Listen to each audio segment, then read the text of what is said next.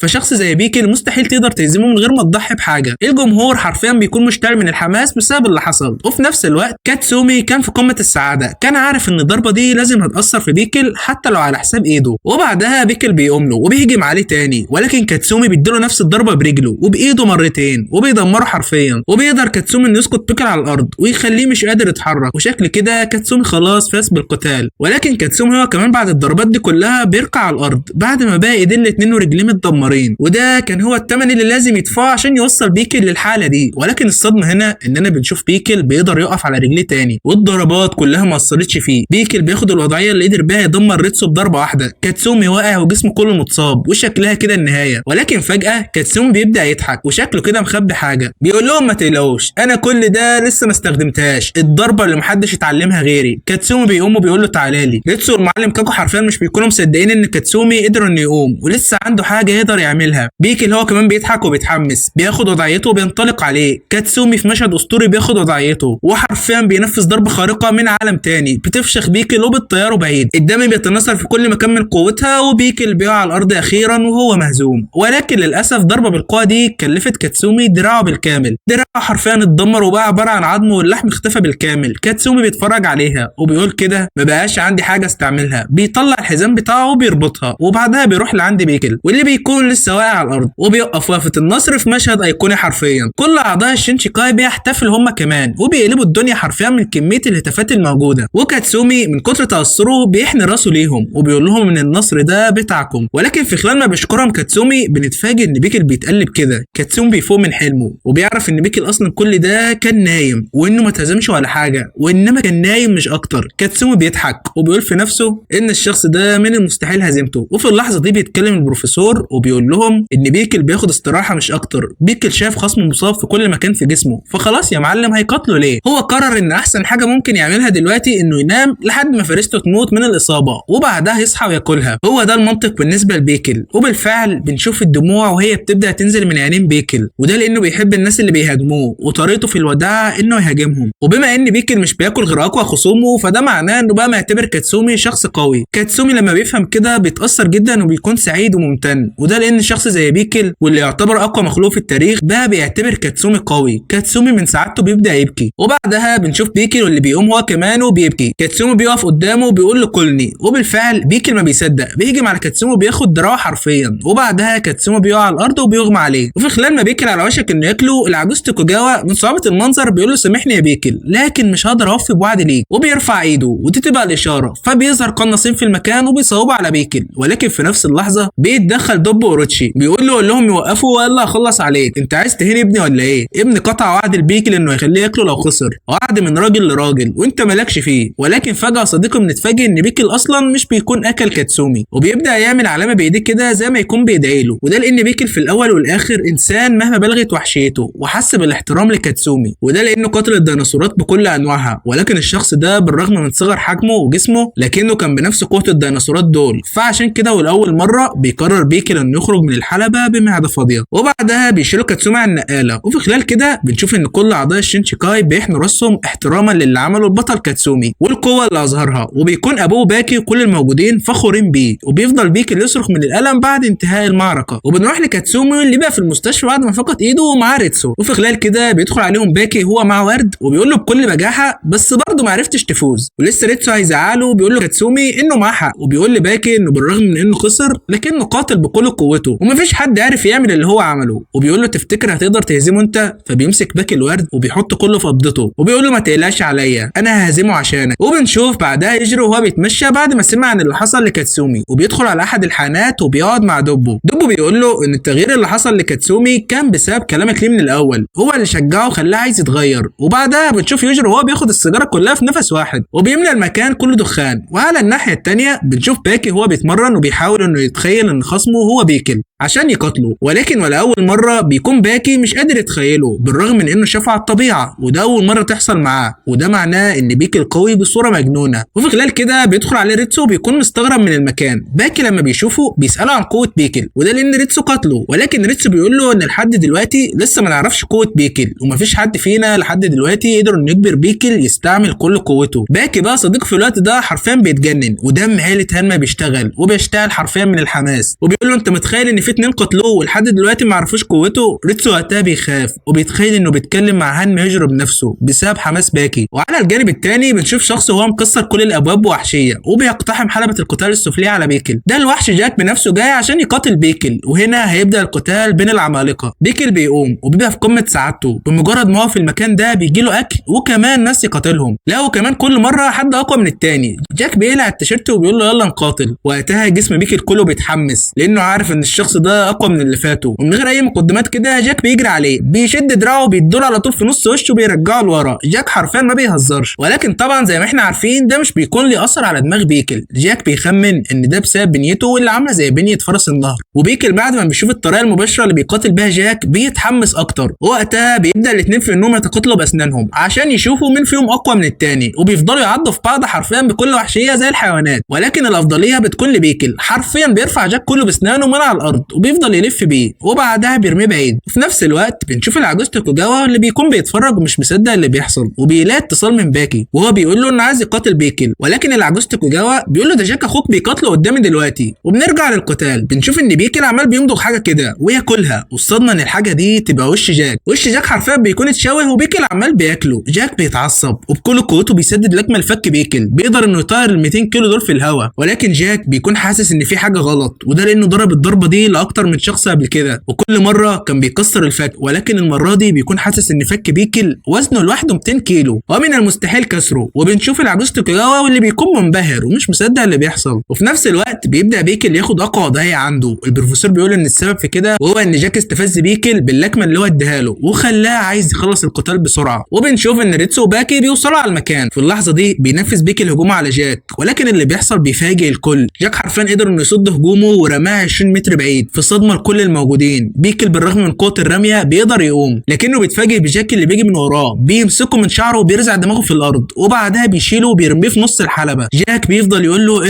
ايه رايك في البشر بتوع العصر الحديث. بينزل بعدها لعند بيكل، بيديله ركله حرفيا في نص ظهره بيوقعه على الارض، وبعدها بيفضل يدوس على رقبته. بيكل الوحش اللي محدش قدر يهزمه حرفيا بيكون جاك بهدله اخر بهدله، وهي دي قوه عيله هانما. جاك بيمسكه من شعره حرفيا بيعضه في ودانه وبيقطعها له، وبعدها بيتفها عليه بيرميها له في ايده. بيكل بمجرد ما بيشوف ودانه بيفهم انه جزء من جسمه وبيتجنن وبيتعصب لاقصى درجه وبيتوعد انه هيفشخ جاك. جاك في نفس الوقت هو كمان بيهاجمه في فكه، لكن المفاجاه انهم بيسمعوا صوت والضربه مش بتيجي فيه، بالرغم من ان بيكل لسه واقف في مكانه. وبنشوف ان في سحابه من الدخان ظهرت فجاه، فبيحاول جاك يهاجمه من تاني بركله قويه، لكن بيحصل نفس الموضوع، بيسمعوا نفس الصوت وبيكل تفاداه وهو لسه في مكانه. جاك بيلاقي بيكل في وشه، بيتفاجئ مش بيكون فاهم حاجه، بس مجرد ما الدخان بيروح بيشوف جاك ان سور الحلبه بيكون متحطم. وقتها بيتضح لنا كل حاجه، وهي ان وقت ما جاك هاجمه بيكل قدر انه يتفادى الضربه ورجع لعند السور، وبعدها خبط فيه ورجع تاني لنفس المكان. والحركه دي هي نفس الحركه اللي كان بيستخدمها في عصره ضد الديناصورات، واللي قدر من خلالها انه يعوض فرق السرعه بينه وبين الكائنات الوحشيه دي. وفي اللحظه دي جاك حرفيا بيفهم كل حاجه وبيشتعل من الحماس. الاتنين بيهجموا على بعض، وبيدي جاك لبيكل لكمه باقوى ما عنده، وبيتمنى من قلبه انه ينتصر المره دي. ولكن اللكمه مش بتكون اثرت في بيكل، وحرفيا بيديله بيكل ضربه في فكه، وهي دي الضربه الحقيقيه يا جاك، بتخلي جاك يخش في حاله ارتجاج في الجمجمه. ومش بس كده، ده بيديله لكمه كمان، وقبل ما جاك يقع على الارض بيديله لكمه في الثانيه وبيفشخه حرفيا، لدرجه ان جمجمه جاك بتتكسر من قوه الضربات، وبيقع بعدها على الارض وهو مغمى عليه وبينزف من كل مكان. بيكل لما بيشوفه بيبدا يرقص رقصه النصر للمره الثانيه قدام الموجودين، وبعدها بتبدا الدموع تنزل من عينيه، وده معناه حاجه واحده بس، وقت العشاء اجى والوجبه هو جاك. بيكل بيروح يقرب منه عشان ياكله، ولسه هيطلب منه اول قطمه بيحس بالخطر فجاه وبيترعب، وبيحس ان في حاجه غريبه بخصوص جاك، فبيسيبه وبيقرر انه مش هياكله وبيروح يقعد وسط ذهول الكل اللي مش فاهمين هو ليه سابه. العجوز توكوجاوا بيستغرب، وده لان من الواضح ان جاك اتهزم وما عادش في اي حاجه يقدر يعملها، فليه بيكل سابه وخايف من ايه؟ ولما بيروح العجوز توكوجاوا يقف قدام جاك، بمجرد ما بيلمسه حرفيا يا صديقي ايدين جاك هوب بتخبط في بعضها بدون وعي منه. جاك بلا وعي منه عنده حركه كانت هتخلص على بيكل لو كان قرب منه، ومن حسن حظ العجوز توكوجاوا انه لو كان اطول شويه كان صوابع جاك حرفيا اخترقت ودانه ودمرت دماغه. باكي بيقول وسط صدمته ان لو كان بيكل قرب منه كان زمان النتيجه انعكست بالكامل. تبدا الحلقه بجاك واقف في المستشفى بعد ما تم علاجه من الجروح الخطيره اللي سببها له بيكل، وبعدها بيروح الدكتور يقعد مع العجوز توكوجاوا والبروفيسور، ووقتها الاثنين بيحكوا له عن الحركه اللي جاك عملها وهو فاقد للوعي. الدكتور لما بيسمع كده ما بيستغربش، وبيقول لهم الانسان ممكن يقدر يتحرك وهو فاقد للوعي، لا ده كمان ممكن يقدر يتحرك وهو ميت اساسا. الاثنين بيقولوا له ازاي، فبيقول لهم القصه اللي هحكيها لكم دي قصه حقيقيه وحصلت فعلا ايام الحرب. بعض الجنود تم اسرهم من قبل العدو، ولانها كانت فتره حرب فالجنود دول تم الحكم عليهم بالاعدام فورا. ولكن فجاه قبل ما يموتوا قائد العدو بيقترح عليهم حاجه وبيقول لهم انا بعد ما تقطعوا راسي هشيلها واطلع اجري بيها لاخر الصف، ولو انا عملت كده فوعدوني انكم هتسيبوا الباقي يعيشوا. جنود العدو بيتريقوا عليه وعلى كلامه لكنهم وافقوا في الاخر. وبالفعل بعد ما تم قطع راس القائد ده، القائد اخذ راسه وطلع يجري بيها بالرغم من انه ميت وسط صدمه الكل. فلو الراجل ده قدر يعمل كده يبقى جاك اللي من عيله هانما هيقدر يعملها وبسهوله كمان. وبنروح لجاك اللي بمجرد ما بيصحى من النوم بيهرب من المستشفى وبيروح على طول لعند بيكل، بيتاسف له وبيقول له لا مؤاخذه يا اسطى عشان خلعته، احنا في نص القتال بتاعنا، يلا بينا نكمل. وعلى طول جاك بينزل ضرب في بيكل على وشه وبيقول له يلا نكمل. بيكل بعد ما بيتضرب حرفيا كده بياخد بعضه وبيطلع يجري من جاك. بيكل في الحقيقه مش بيكون اصلا حاسس بالالم من ضربات جاك، وده لانه كان بيقاتل ديناصورات قد حجم جاك 100 و200 مره. لكن اللي مخوف بيكل كده ومخليه عمال بيجري هو انه اول مره يقابل حاجه زي جاك. ده شخص مهما عمل فيه مش بيموت، الكائنات كلها اللي كان بيقاتلها كانت بتموت بعد ما بيقتلها، بس الشخص ده عكسهم. الموضوع عامل زي ما البشر بيخافوا من الاشباح كده والحاجات اللي مش بيقدروا انهم يفهموها. ولكن بعد فتره كرامه بيكل بتبتدي تنقح عليه وبيقول هو انا هفضل اجري لحد امتى؟ بيلف الجاك وخلاص ما بقاش خايف منه. الاتنين بيتقاتلوا، بيكل بيديله في وشه وبيفشخه من تاني، بيفضل يقلب في الهواء وبيقع جاك على الارض وهو مهزوم من تاني. وبعدها بيتم اخذه للمستشفى مره تانيه لمعالجه جروحه. جاك بعدها بيصحى وبيلاقي جنبه العجوز توكاجاوا والبروفيسور ولسه هيقوم، الاتنين بيقولوا له اوعى تعمل كده، انت خلاص عملت اللي عليك، قاتلت كنز ثقافي مرتين وفضلت عايش، بس اوعدك ان مش هيكون في مره ثالثه. بس جاك مش بيهتم بكلامهم وبيخرج من الاوضه عشان يروح يقاتله من تاني. بس المره دي بقى بيلاقي في وشه اخوه باكي. باكي بيقول له انت فاكر نفسك رايح فين؟ انا عارف انت حاسس بايه دلوقتي عشان احنا الاتنين اتولدنا كمحاربين، بس لازم تبقى عارف انك خلاص خسرت. جاك بقى عنده قاعده في دماغه هو ان طول ما هو مش معترف بخسارته يبقى هو لسه ما خسرش، فعشان كده بيطنش كلام باكي وبيروح عشان يقاتله. بس باكي وقتها بيزعق فيه بيقول له قلت لك القتال انتهى، انت عارف انت جيت هنا ازاي؟ بيكي بعد ما هزمك انت صعبت عليه، وصلك للمستشفى ورفض انه ياكلك دلوقتي وقال يسيبك ياكلك بعدين، انت عارف ده معناه ايه؟ جاك بمجرد ما بيسمع الكلام ده حرفيا بيفهم وبينفجر بالبكاء. جاك قوي جدا والله يا جماعه، بس بيكي اللي مش طبيعي. وبعدها باكي بياخد بعضه وبيروح لعند بيكل، بيفضل قاعد قدامه كده وبيقرر انه هيفضل على الوضع ده، مش هياكل ولا هيتحرك من مكانه، هيشم نفس الهواء اللي بيشمه وهينام في نفس المكان. وفي خلال كده بنشوف العجوز توكاجاوا واللي بيبقى قاعد مع يجرو وبيحكي له عن اللي بيحصل، بيفضل يلح عليه وبيقول له تفتكر مين هيكسب؟ ملك البحار ريتسو واوروتشي كاتسومي وجاك، كل دول كانوا مقاتلين اقوياء بس خسروا قدام بيكل. يجرو بيقول له بس في حاجه موجوده في باكي مش موجوده في الثلاثه دول وهي دم عيله هانما. توكاجاوا بيقول له طب ما جاك ابنك برضه. يجرو بيقول له لا ده خسر كذا مره ودم اللي فيه عمال بيقل. يجرو المغرور عنده كبرياء محدش يتخيله. توكاجاوا بيحاول يسخنه وبيقول له هو انت مش عايز تقاتل بيكل انت كمان؟ يجرو في اللحظه دي بيخبط الارض وبيقسم السجال لنصين وبيقول له لا تقلق ايها العجوز، ما تفقدش الثقه في هانما باكي، مصيرهم هيتقاتلوا وايا كان اللي هيفوز فيهم فانا اللي ههزمه في الاخر.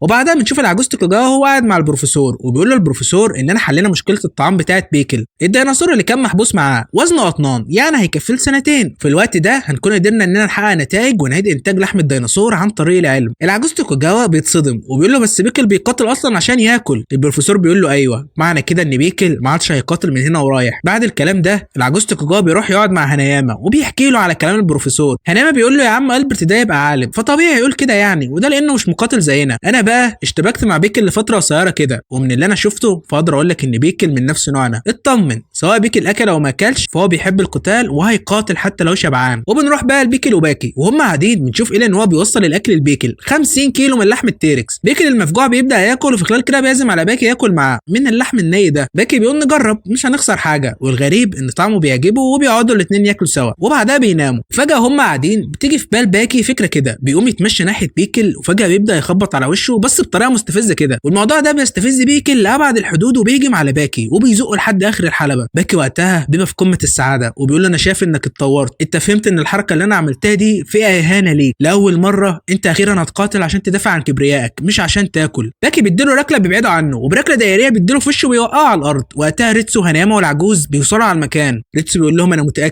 متاكد ان باكي هيوصل له فكره ان القتال في حد ذاته ثقافه مش من اجل الطعام، هيوصلها له بكلمات واضحه ومفهومه. في نفس الوقت باكي بعد ما قلع هدومه بيروح لعند بيكل لسه هيقوم بس باكي حرفيا بينزل ضرب في وشه بيفضل يفشخ فيه حرفيا، بيقول له القتال عشان تدافع عن كرامتك يا بيكل مش عشان تاكل، انت فاهمني ولا ايه؟ وحرفيا نازل فيه ضرب. بيكل بيحاول يهرب بس باكي بيمسكه وبيخنق فيه وشكله كده ناوي يقتله. بيكل وقتها بيطلع يجري وبيبدا في تسلق الحلبه وحرفيا بينط هو وباكي من اجل المتعه لا اكتر من ارتفاع 30 متر. وعليا وعلى اعدائي بقى الاثنين بيقعوا على الارض وبيتصدموا صدمه كفيله بانها تقتل اي بني ادم. بس بعد ما بيزول الدخان بنشوف ان باكي وبيكل الاثنين واقفين على رجليهم. ريتسو بيتصدم وبيقول مستحيل، بيكل ممكن ينجو من الارتفاع ده عادي، حتى باكي واقف، معقول هانما باكي محارب بالقوه دي كلها؟ وفي الحقيقه يا صديقي على عكس اللي هم فاكرينه ان كل ده تمثيل من باكي، وهو حرفيا واقف على رجليه بالعافيه ولو حد زقه هيقع. باكي من قوه الضربه اعضائه كلها متبهدله وفي حاله فوضى. بيكي بيبدا يقرب منه ولسه يلمسه، باكي بالعافيه بيقدر يتحرك وبيبعد ايده. باكي بيكون واقف بالعافيه ورجله عماله تتراش وهيقع في اي لحظه زي ما يكون شايل صخره كبيره على دماغه. هنايما بيكون متاكد ان باكي مصاب وانه مستحيل يكون نجا من الارتفاع ده، والحقيقه ان الوحيد اللي بيكون عارف حقيقته هو بيكي اللي واقف قدامه. باكي بيفضل يقول في نفسه ان بيكي اللي هيهاجمه في اي لحظه. يلا يا اسطى هاجمني انا قدامك اهو، فرصه مثاليه. بس بيكي بعد ما بيشوف باكي في الحاله ديت بيصعب عليه وبيبدا يحس بالندم. اللعبه اللي هو متعود يلعب بيها اجى عليها جامد وخلاها بالشكل ده، وفجاه بيبدا انه يعمل بايديه زي ما يكون بيدعي له، ودي طبعا اهانه كبيره. باكي بقى صديقي اول ما بيشوف تصرف بيكي ده بيتعصب جامد وبينفجر من الغضب عليه، بيدوس على نفسه وبيديله في وشه، بيحاول يتكلم، بيقدر ياخد نفسه وبيصرخ عليه وبيقول له انا مش عايزك تدعي لي، والدم عمال يخرج من بقه. وبالفعل بيكي بعدها بيقوم له. باكي بيقول له ايوه يا اسطى هاجمني، ولسه بيكي اللي هيهاجمه بيوقف ضربته على اخر لحظه وبيفضل يحسس على وشه كده بضربات خفيفه زي ما يكون بيقول له ما تقلقش دي لكمه خفيفه، انا مش عارف الناس خايفين منها ليه. البدايه ده بصراحه طلع دمه خفيف وما كنت متخيل. الاثنين اللي بيتفرجوا بيكونوا مش قادرين يصدقوا المنظر اللي هم شايفينه، منظر مثير للشفقه بالنسبه لاي محارب خصوصا لشخص زي باكي. باكي بيتعصب وبينشط في دم عيله هانما، بيسيب بيكل وبيبدا يتمشى على المدرجات بيقول له سامحني يا بيكل يا صاحبي عشان خليتك تقلق عليا، كل ده غلطي، انا اللي كنت ضعيف. وحرفيا بينط نفس النطه تاني. ابن المجنونه مش كفايه النطه الاولى بهدلت جسمه، لا ده كمان رايح يعملها تاني، وكل ده عشان يثبت لبيكل انه مش محتاج يخاف عليه، وبيترزع نفس الرزع على الارض. كل الموجودين مش بيبقوا مصدقين عينيهم. وباكي بعدها بيقوم وما تسالنيش ازاي وكالعاده رجليه بتتراش، بس فجاه بيسد لبيكل لكمه سريعه جدا لكنها مش بتيجي فيه. بينط في الهواء بيديله واحده من ركلاته السريعه بس برضه ما بتصيبوش. بس فجاه يا صديقي بيكل بيقع على الارض. طب ازاي؟ هل معنى كده ان اللكمات الضعيفه دي اثرت فيه؟ بيكل مش فاهم حاجه زينا وبيقوم يقف، بس فجاه بيقع على الارض تاني. ده بيفكرنا بقى صديقي دي اعراض الارتجاج في الجمجمه. هل معنى كده ان ضربه باكي نجحت في انها تحرك دماغه؟ طب ازاي؟ انا اللي بيتفرج بيقول له ايه معنى الكلام ده يا ريتسو؟ ريتسو بيقول لهم ان اللي حصل ان باكي وجه له ضربه على الجلد. الموضوع ده بيتكرر في الملاكمه كتير، الجلد بسبب سرعه الضربه بيتهز وده بيتسبب في اهتزاز الفك لحد ما الموضوع بيوصل للدماغ. ومع الضربات اللي باكي اداها له فاكيد الاهتزازات دي كلها تسببت في ان دماغ بيكي اللي اتحرك من مكانه. ولاول مره في حياته بيكي بقى مش بيكون فاهم اللي حصل له، اللي هو فاهمه ان في خلال ما هو كان واقف لقى الارض بتتحرك فجاه، وبسبب انه بدائي فبيجي في باله ان الشخص اللي قدامه ده اكيد ساحر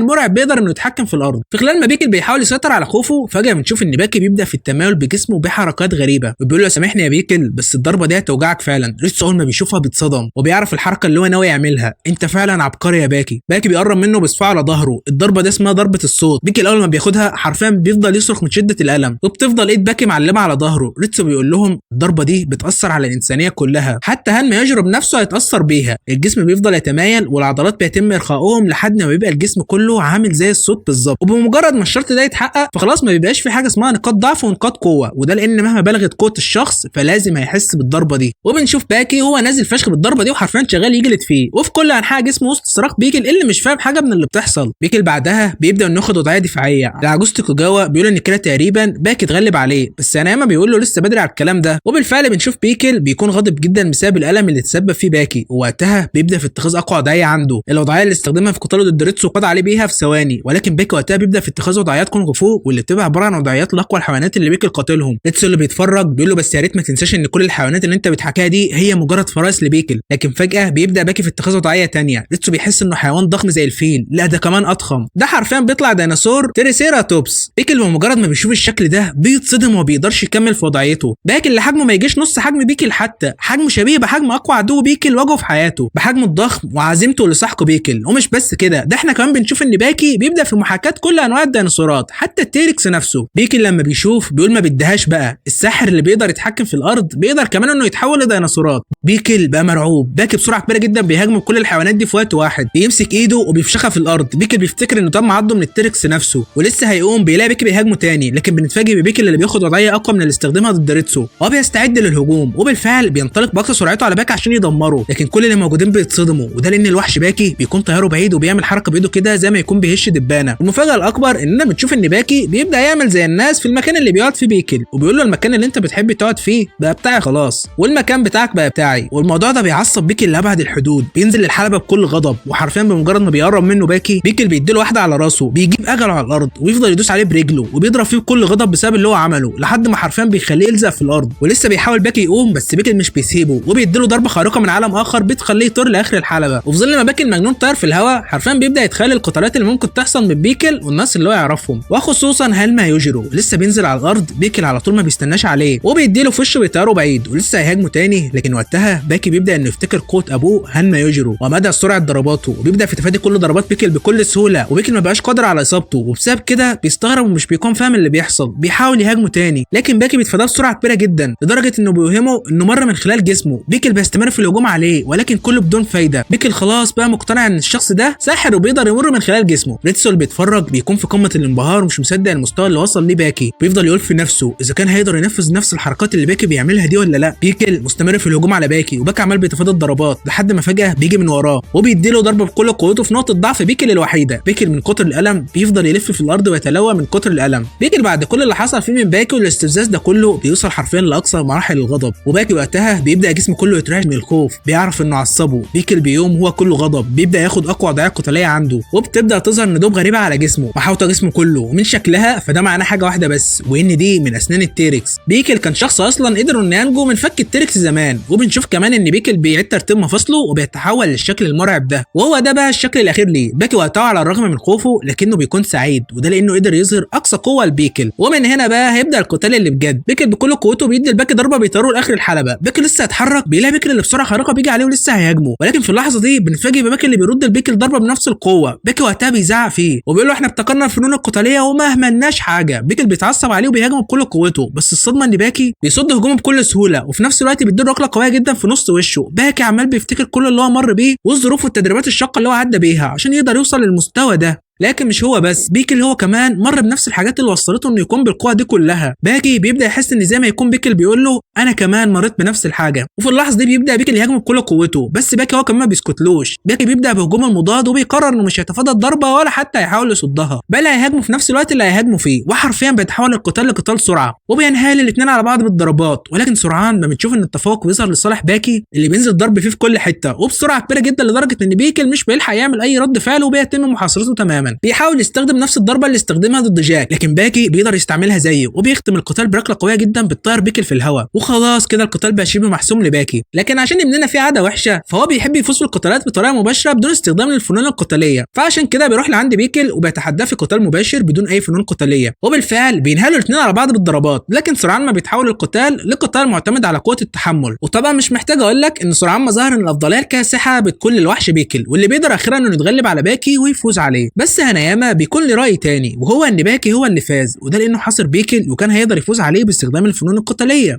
واللي هي بتمثل العصر الحديث. اما ريتسو بقى بيكون شايف عكس كده، وهو ان مدام بيكل هو اللي لسه صاحي وباكي مغمى عليه يبقى بيكل اللي فاز. وانت يا صديقي يا ترى انت شايف مين فيهم اللي يستاهل يفوز؟ بعد القتال ده بيكل بيقوم وبيخرج من الحلبه، بيطلع على السطح وبعدها بيجي جنبه باكي وبيعرف قد ايه هو مشتاق للعصر بتاعه، وده لانه صحى فجاه ولقى نفسه في المكان ده ومش عارف يرجع للمكان بتاعه. وبعدها بيتم اخذ بيكل من اجل تجميده، وده بعد ما تم التصويت على ان بيكل لازم يرجع لحالته الاصليه بسبب الخطر اللي بيسببه للعالم. ولكن بيكل بيرفض القرار ده وبيقدر انه يهرب بسهوله بعد ما دمر البوابه المصفحه اللي كان محبوس فيها، ومن ساعتها بقى وبيكل حر طليق في العالم كله وبيظهر وبيختفي وقت ما هو عايز. وهنا بيكون انتهى الفيديو بتاعنا، فيا ريت لو الفيديو عجبك فما تنساش انك تدعمنا باللايك وتشترك في القناه عشان يوصلك كل جديد مننا. سيب لنا كومنت تحفيزي وبس كده، يا سلام.